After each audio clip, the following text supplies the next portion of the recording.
So this is going to be going over our main destinations for our study abroad trip in Germany.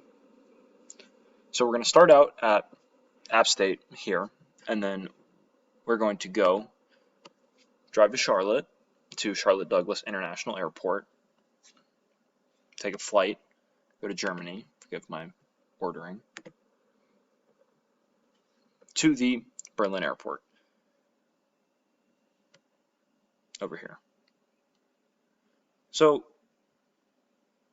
as you can see, very big airport, but also not too far out of the way of everything else. And so after we arrive, we will then go to our hotel, which is the Kalma Berlin Mitte, I think is how you pronounce that, forgive me. And it's a really highly rated hotel in Berlin, Germany, probably like one of the best rated ones, and looks very beautiful, very nice, and very well centrally located. And so for our first destination, we'll go to Charlottenburg Palace. And this palace was built in 1713, but it was damaged during World War II, and repairs were made in order to maintain and preserve the palace. And so in order to see certain parts of the palace, you will have to pay a admission charge, which we will be doing in order to take a look around and just admire how amazing it is. And then next, we have Monster Ronson's Ichiban Karaoke Bar. So this is generally known as the most popular karaoke bar in Germany, and the ratings online back it up, and it'll just be fun just to go there and like talk to people and just see what it's like, really. And then we have Kreuzberg. My pronunciation on these is terrible, I'm so sorry. So it is an area known for its art, and here, let me zoom in a little bit.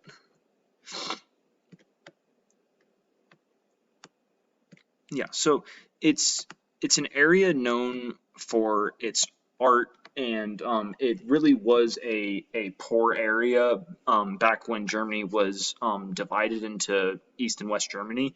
But now, since the reunification, it has gotten a lot better, and I think it would be really interesting for us to go there and see all of the art. And as well as art, there's also food. Like I consider that to be a part of art as well.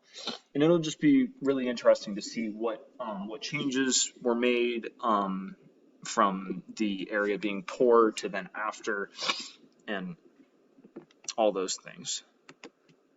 So for our next one, we have the Gendarmenmarkt, which is a beautiful, beautiful square with many buildings and a lot of tourist attractions all around. And most buildings were destroyed again in World War II, but they have all been rebuilt and restored. And next we have it's called Ritter Sport Colorful Chocolate World in Berlin. This isn't the only Ritter Sport chocolate place, but it's a really interesting chocolate shop because you have the option to not like make your own chocolate, but you can like make your own chocolate bar. Like, you're not literally making your own chocolate, but you get to pick like what kind of chocolate you want, like what do you want to put in it, all of those different things, which sounds really interesting. And I mean, I've heard a lot of great things about it, and it seems like it's not just like sugary sweet chocolate. Like, it's actually pretty natural and organic chocolate. Next, we have the Brandenburg Gate. And so the Brandenburg Gate is a very, very famous monument. I mean, it is known for its symbolism of the reunification of Germany, and I mean, it just looks amazing and it looks huge. It would be really, really cool to see. And then we have Museum Island, which has, which has 5 different museums on the island, all like art museums, and they're you'll have to pay admission to get into each one, or what we're probably going to end up doing is getting a like pass for the entire complex of museums. Next, the Niue, forgive my pronunciation. So this this building is meant to commemorate the Prussian population during their war against Napoleonic France, and just would be really cool to see some of the maybe more lesser known history of Germany, because obviously the main focal history points around Germany are World War II, and so it would be nice to get maybe a little bit more detailed look into history before then. Next, we have the Pergamon Museum, which is again a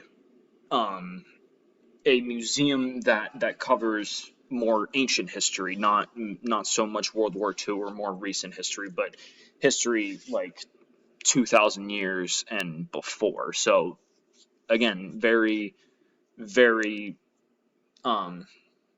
we want to get variety of history and museums and things that we go see, not just all focusing on the main, World War II history aspects of Germany. Next, we have the Kaiser Wilhelm Memorial Church, which is a church, but it's more of a monument, and this one also highlights World War II, because some of it was rebuilt, but also some of it was not fully restored in order to serve as a reminder of World War II. Next, Tiergarten.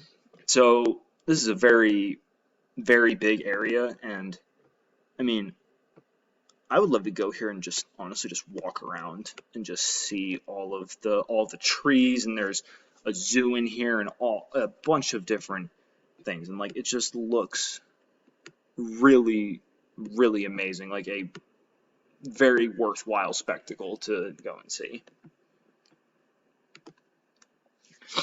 Next, the Holocaust Memorial. So I think it would be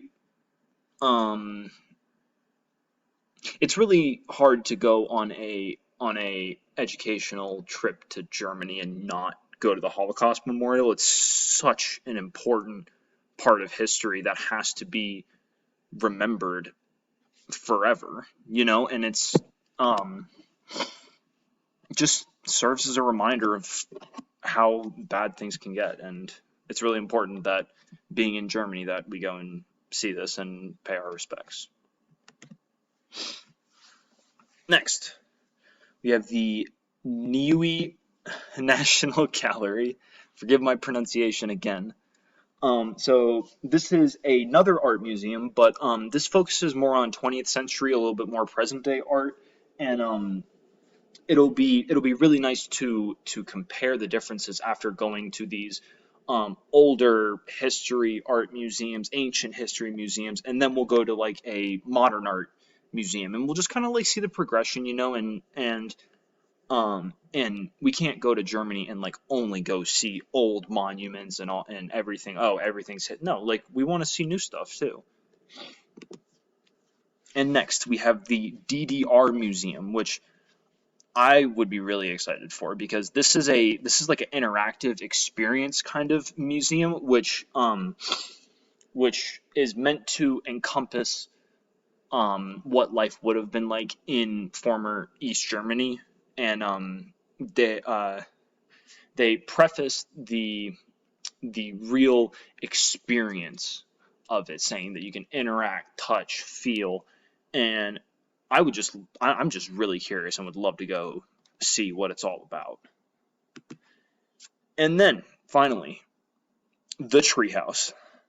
Which before researching this, I really had no idea the significance or the importance of the treehouse. And after after looking it up and doing some research and finding out, it was the only house built along the Berlin Wall that was in no man's land. And I just think that is so cool, so interesting. And as you can see on here, the only thing about it is that it's a tourist attraction. So there's no real I guess like thing to go do or anything like that, but just go and see. I mean, it's a real amazing part of history.